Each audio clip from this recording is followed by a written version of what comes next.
Smart city Tumakuru clean ಆಗೋದು ಯಾವಾಗ?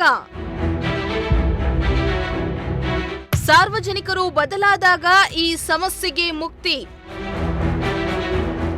S, Tumakuru ನಗರ ಈಗಾಗಲೇ ಸ್ಮಾರ್ಟ್ ಸಿಟಿ ಅನ್ನೋ ಹಣೆಪಟ್ಟಿಯನ್ನ ಕಟ್ಕೊಂಡ್ಬಿಟ್ಟಿದೆ. ಆದ್ರೆ ನಮ್ ನಗರ ಕ್ಲೀನ್ ಸಿಟಿ ಆಗೋದು ಯಾವಾಗ ಅನ್ನೋ ಪ್ರಶ್ನೆ ಪ್ರತಿನಿತ್ಯ ಮೂಡ್ತಾನೆ ಇರುತ್ತೆ. ನಗರದಲ್ಲಿ ದಿನ ಕಳೆದಂತೆ ಕಸದ ಸಮಸ್ಯೆ ಜ್ವಾಲಾಂತ ಸಮಸ್ಯೆಯಾಗಿ ಉಲ್ಬಣವಾಗ್ತಾ ಇದೆ. ತುಮಕೂರು ನಗರದ ಬೀದಿ ಬೀದಿಗಳಲ್ಲಿಯೂ ಕಸದ ರಾಶಿ ತಾಂಡವ ಆಡ್ತಾ ಇದೆ. ನಗರದಲ್ಲಿ ಒಂದು ರೌಂಡ್ ಓಡಾಡ್ಬಿಟ್ರೆ ಅಲ್ಲಲ್ಲಿ ಕಸದ ರಾಶಿಗಳೇ ಕಾಣಿಸ್ತಾ ಇದ್ದು, ಪಾಲಿಕೆ ಸಿಬ್ಬಂದಿ ಎಷ್ಟೇ ಶ್ರಮ ವಹಿಸಿದ್ರೂ ಕಸದ ಸಮಸ್ಯೆಗೆ ಮಾತ್ರ ಮುಕ್ತಿ ಸಿಗ್ತಾ ಇಲ್ಲ.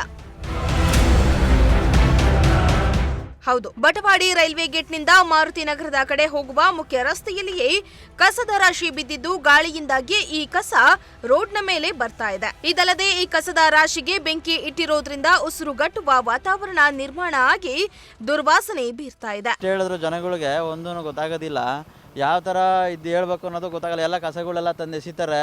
ಜನಗಳಿಗೆ ಅಲ್ಲಿ ಒಂದು BBMP ಏನಾದರೂ ಇದು ಮಾಡಿದ್ರೆ ಒಂದು ಅನುಕೂಲ ಆದಂಗೆ ಆಗುತ್ತೆ.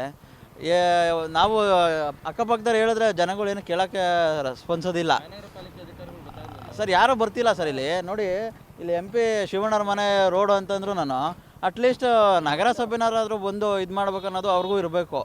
ಈ ಥರ ಬೇಜವಾಬ್ದಾರಿ ಕೆಲಸ ಮಾಡ್ಕೊಂಡು ಇದು ಮಾಡಿದ್ರೆ ಅವರು ನೋಡ್ರಿ, ಅವರು ಒಂದ್ಸಲ ವಾರದಲ್ಲಿ 2 ಸಲ ಬಂದು ಎತ್ತುತ್ತಾರೆ ಅಷ್ಟೇ, ಬಿಟ್ಟರೆ ಯಾರೇನು ರೆಸ್ಪಾನ್ಸ್ ಮಾಡೋದಿಲ್ಲ.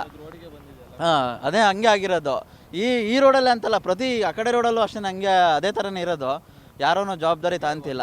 ಈ ಬಗ್ಗೆ ಅಲ್ಲಿನ ಸ್ಥಳೀಯರು ಪ್ರಜಾಶಕ್ತಿ ಟಿವಿ ಕ್ಯಾಮೆರಾ ಮುಂದೆ ತಮ್ಮ ಆಕ್ರೋಶವನ್ನ ಹೊರಹಾಕಿದ್ದಾರೆ.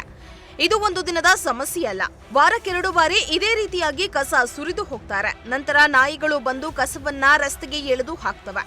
ಇದರಿಂದ ಹಿರಿಯರಿಗೆ, ಮಕ್ಕಳಿಗೆ ಅನಾರೋಗ್ಯ ಹೆಚ್ಚಾಗ್ತಾ ಇದೆ. ಅಧಿಕಾರಿಗಳು ಕೂಡಲೇ ಎಚ್ಚೆತ್ತುಕೊಳ್ಳದಿದ್ದರೆ ಕ್ರಮ ಜರುಗಿಸಬೇಕೆಂದು ಒತ್ತಾಯಿಸಿದ್ದಾರೆ. ಇಲ್ಲಿ ಮಾರುತಿ ನಗರ ಮೇನ್ ರೋಡ್ 40 ಅಡಿ ರೋಡಲ್ಲಿ ಇಲ್ಲಿ ಎಲ್ಲ ಜನಗಳು ಇಲ್ಲಿ ಮುನ್ಸಿಪಲ್ ಆಫೀಸಿಂದ ಭಾಳ ಅನುಕೂಲ ಮಾಡಿದ್ದಾರೆ. ವೆಹಿಕಲ್ ಬಿಟ್ಟಿದ್ದಾರೆ. ಆ ವೇಸ್ಟೇಜ್ನ ತಂದು ಇಲ್ಲಿ ಆ ವೆಹಿಕಲ್ಗೆ ಹಾಕೋ ಬದಲ ಇಲ್ಲಿ ತಂದು ಈ ರೋಡಲ್ಲಿ ಎಲ್ಲ ಸುರಿತಾವ್ರೆ. ಈ ನಾಗರಿಕರು ಬುದ್ಧಿವಂತರು ಅಂತ ಹೇಳ್ತಿದ್ವಿ, ಆದರೆ ಏನು ಬುದ್ಧಿವಂತರು ಅಂತ ಗೊತ್ತಾಗ್ತಿಲ್ಲ. ಜನಗಳಿಗೆಲ್ಲ ತುಂಬ ತೊಂದರೆ ಆಗ್ತಾಯಿದೆ. ಅದರಿಂದ ದಯವಿಟ್ಟು ಈ ಕಸವನ್ನು ಯಾವತ್ತೇ ಆಗಲಿ ಇಲ್ಲಿ ಹಾಕಿದರೆ ನಾವು ಕಂಪ್ಲೇಂಟ್ ಮಾಡ್ತೀವಿ, ಅವ್ರ ಮೇಲೆ ಕೇಸ್ ಹಾಕ್ಸ್ತೀವಿ. ಆದ್ದರಿಂದ ದಯವಿಟ್ಟು ಇಲ್ಲಿ ಯಾರು ವೇಸ್ಟೇಜ್ ಕಸವನ್ನು ತಂದು ಹಾಕಬಾರ್ದು. ಒಟ್ನಲ್ಲಿ ಸ್ವಚ್ಛ ತುಮಕೂರು ಅಭಿಯಾನದಡಿ ಮಹಾನಗರ ಪಾಲಿಕೆ ಎಷ್ಟೇ ಸ್ವಚ್ಛತಾ ಕಾರ್ಯಕ್ರಮ ಕೈಗೊಂಡ್ರೂ ಈ ರೀತಿಯ ಸಮಸ್ಯೆಗಳನ್ನ ಮಾತ್ರ ಕಡಿಮೆಯಾಗ್ತಲೇ ಇಲ್ಲ. ನಮ್ಮ ಜನ ಸರಿ ಹೋಗೋವರೆಗೂ ಇದು ಕೂಡ ಸರಿಯಾಗೋದಿಲ್ಲ. ಕ್ಯಾಮರಾಮನ್ ಸಂಜಯ್ ಜೊತೆ ಗಜೇಂದ್ರ, ಪ್ರಜಾಶಕ್ತಿ ಟಿವಿ, ತುಮಕೂರು.